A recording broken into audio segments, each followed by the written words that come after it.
मनरेगा को हटाकर लाए गए नए कानून, विकसित भारत गारंटी रोजगार और आजीविका मिशन ग्रामीण पर उसके आने के बाद से लगातार आपत्ति दर्ज कर रहे हैं।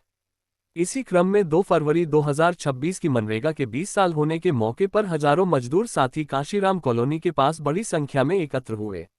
वहां एक जनसभा करके रैली निकलते हुए लालबाग चौराहा होते हुए आंख अस्पताल स्थित गांधी पार्क में महात्मा गांधी को नमन किए। यहां से रैली म्यूनिसिपल मार्केट स्थित अंबेडकर पार्क में बाबा साहब को नमन किया। दोनों महान विभूतियों से हिम्मत और प्रेरणा लेकर हजारों की संख्या में मजदूर जिलाधिकारी पहुंचकर मुख्यमंत्री उत्तर प्रदेश को संबोधित ज्ञापन सौंपा। माथे पर काली पट्टी बांधे, सिर पर मिट्टी धोने वाला तसला रखे मजदूर साथियों का हुजूम उनके आक्रोश और दुख दोनों का दर्शा रहा था। विकसित भारत जी ग्राम जी कानून हमें मंजूर नहीं, इसे वापस लो, मनरेगा में बदलाव बहाना है, मकसद गुलाम बनाना है। नारों के साथ मजबूती से अपनी बात रखते हुए मजदूर साथियों ने कहा कि हम इस नए कानून को कदापि स्वीकार नहीं कर पा रहे हैं। मनरेगा से महात्मा गांधी जी का सिर्फ नाम नहीं हट रहा है, बल्कि नया कानून तो मनरेगा की आत्मा को ही खत्म कर रहा है। मनरेगा में काम की मांग करने के साथ ही काम मिलना हमारा अधिकार हो जाता था और इसलिए हम मजदूर काम ले पा रहे थे। मनरेगा को खत्म करने से रोजगार एक मूलभूत हक के बजाय एक महज सरकारी सेवा योजना के रूप में बनी रह जाएगी।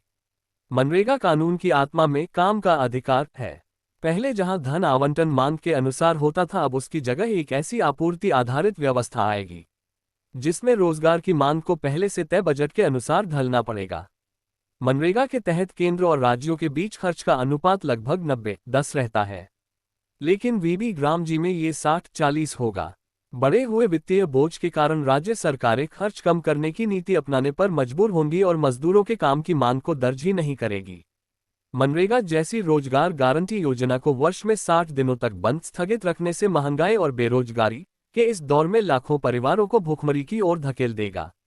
इसके अनुसार केंद्र सरकार तय करेगा कि कहां काम चलेगा, जबकि रोजगार का अधिकार आवश्यकता के आधार पर होना चाहिए, न कि प्रशासनिक चयन के आधार पर। इससे ग्राम सभाओं की ताकत कमजोर होगी। उपरोक्त हम सबको कतई मंजूर नहीं, क्योंकि मनरेगा में तमाम दिक्कतों के बावजूद इसने हमारी जिंदगियां बदली है।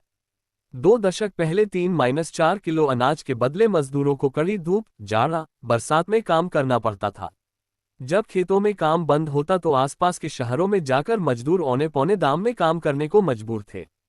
हम मजदूर साथियों के पास न ही कोई उचित मजदूरी का पैमाना था और न ही उसकी मांग करने का सामर्थ्य। फिर 2005 में मनरेगा कानून आया। ये ग्रामीण, खेतिहर और भूमिहीन मजदूरों, महिलाओं के लिए क्रांतिकारी बदलाव था। पहली बार 100 दिन काम की गारंटी मिली, काम न मिलने की स्थिति में भी भत्ता का अधिकार मिला। ग्रामीण क्षेत्रों में न्यूनतम मजदूरी तय हुई और महिलाओं को बराबर की मजदूरी मिली। इस कानून ने गांवों से होने वाले पलायन को थोड़ा कम किया। इसकी बदौलत अब मजदूर गांव और शहरों में भी अपनी उचित मजदूरी की मांग करने की स्थिति में आ रहे थे। हमें याद है, कोरोना काल में जब मजदूरों के पास काम नहीं था, तब इसी मनरेगा ने हमारे घर के चूल्हे जलाए थे। सरकार को याद रखना होगा कि वह मजदूरों के पेट पर लात मार रही है और ये देश का मजदूर किसी भी हाल में बर्दाश्त नहीं कर पाएगा। आने वाले समय में उसे इसका खामियाजा निश्चित ही भुगतना पड़ेगा। विकसित भारत जी राम जी जो आप कानून बन चुका है, तुरंत वापस लिया जाए।